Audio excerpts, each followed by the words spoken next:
my name's Mark Miller. Now on Inner Tube, we're going to be talking to Roberta Bayley, a freelance photographer who specializes in rock photos. Hello, Roberta. Hi, Mark. It was back in 1974 that you first started working at CBGB's, wasn't it? Yes, I started working there when television was the house band, and I worked there through 1977. What are some of the other bands that got their start there during the time you were working? Blondie, the Ramones, television, Talking Heads, Patti Smith. Almost all the New York bands started there. And you made all their acquaintances, and at that time you were photographing them for Punk magazine. Right, well, I took the money at the door, so they all had to trust me. So I guess it was good to be on my good side. And when did you start working for Punk magazine? Punk's first issue came out in January 1976, and I started working for them when the second issue came out. And I worked for them until the magazine folded in '79. John Holmstrom and Legs McNeil are just other people in the crowd there, and that's how you met them? Well, John had already started the magazine, and I met them and then started to work for them and continued to work for them, you know, from the start. One of your big moments, of course, was when you did the cover for the first Ramones album. Right, well, I actually did that photo session for Punk magazine, and the Ramones had commissioned another photographer to do the album cover, but they disliked the picture so much that they were forced to call me in desperation, and that is how the picture became their first album cover. Are you still a Ramones fan? Oh yes, of course I am. I have brought some Ramones pictures tonight to show. What have you done subsequently? I remember some pictures of Elvis Costello and a lot of pictures of Blondie on tour. Well, I worked for Blondie for a year, just before they had their hits with Heart of Glass, and I've done some publicity work. I did work for James White and the Blacks and the Contortions, and I've worked as a photographer for just about every, magazine that wanted my pictures. What did he do for Blondie? Publicity, just everything. I was a spy for them, I think. That would be a good word. What do? They hire a photographer who travels around with them?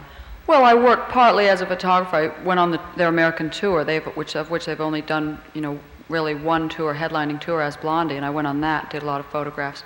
But when I worked for them, I was working in their manager's office, just doing other things besides photography. Chris Stein takes a lot of pictures of Debbie, is that true?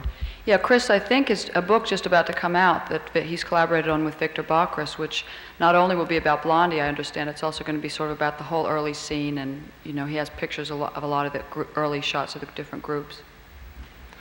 Well, it's now been almost 8 years since you've been involved in rock and roll. Do you still like it?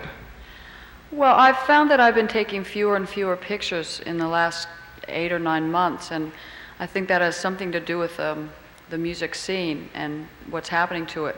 I think that there's still a lot of good music coming out, but I think that the personalities and the people making the music are not really somehow as interesting themselves as they used to be. There was, Iggy Pop and Richard Hell and Patti Smith and these people that were real multi-level continue to be interesting, and they're very interesting people to photograph, very easy people in a way to photograph. And now, although groups seem to have more and more flamboyant images, the people themselves, it's as if the image is to cover up for the fact that the people themselves are not really that interesting. I don't mean to, really put down the new music, because, I'm sure something good will come out of it, but right now I seem to, see somehow a bit watered down of an image of a scene of the, the people than there was 5 years ago. But it's always like that. I mean, things come in, shifts, and every 5 or 10 years, things get dull and then they get interesting again. And, I'm sure it'll liven up soon. Okay, now we're going to look at some pictures by Roberta from when the music was still interesting. This is a photograph of Elvis Costello taken at CBGB's in 1978. He's performing with Richard Hell and the Voidoids at the St. Mark's Poetry Benefit. This is Elvis after the Armed Forces tour. It's a candid picture taken of him at home in London after the tour. The Heartbreakers' first album was called LAMF, and this was an outtake from that photo session taken on Grand Street.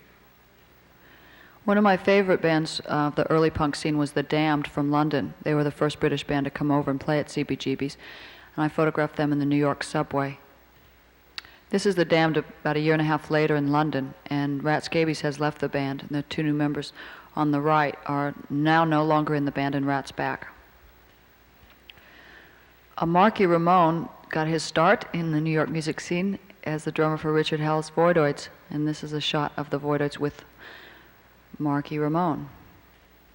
Richard Hell has a new album coming out soon, and this is an outtake from the album cover photo session taken in Richard's apartment. Brian Eno asked me to photograph him in 1978 at his New York apartment on 8th Street. He doesn't really like doing photographs, and about 2 or 3 years later, he asked me to do what he said would be his last photo session ever, which is the next picture up. And I did that photo session, although he did a couple sessions after that with David Byrne. James White appeared at Trax in 1980 as James White and the Blacks, and that's Claudia, one of the Wigglettes, and Joe Bowie on trombone in the back. Billy Idol started out with a band called Generation X, and he's a solo artist now and has a hit single out now called Money Money, which is great. This is an early shot of Blondie doing a sound check at CBGB's, and Gary Valentine is still in the band at this point. Debbie Harry and Chris Stein in the New York subway. This was part of a photo story for Punk magazine that we shot to illustrate the song Shark in Jet's Clothing. This photograph has never been published. It's a picture of Debbie Harry in 1977 on the Iggy Pop tour when Blondie was opening, and she's asleep, I think. Chris Stein made a video on the 1979 Blondie Tour of America, and here he photographs Debbie Harry. It's in New Orleans, I believe.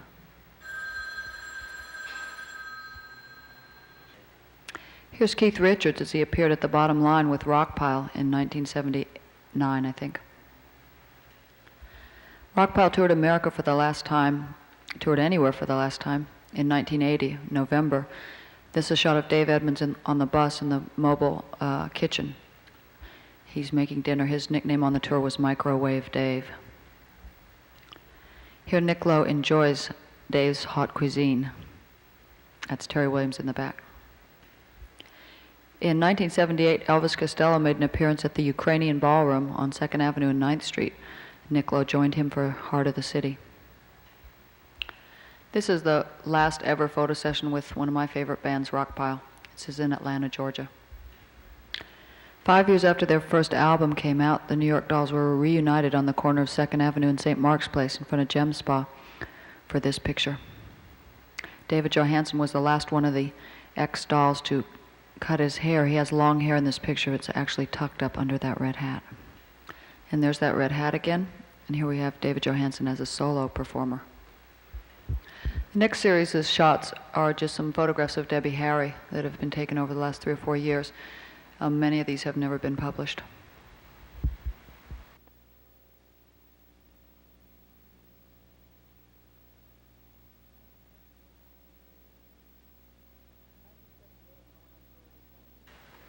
In 1978, I went on tour with the Sex Pistols, and this shot was taken at the first city I saw them in, which was San Antonio, Texas, Randy's Rodeo, and I continued on the tour until their last show. Ladies and gentlemen, I give you the New York, New York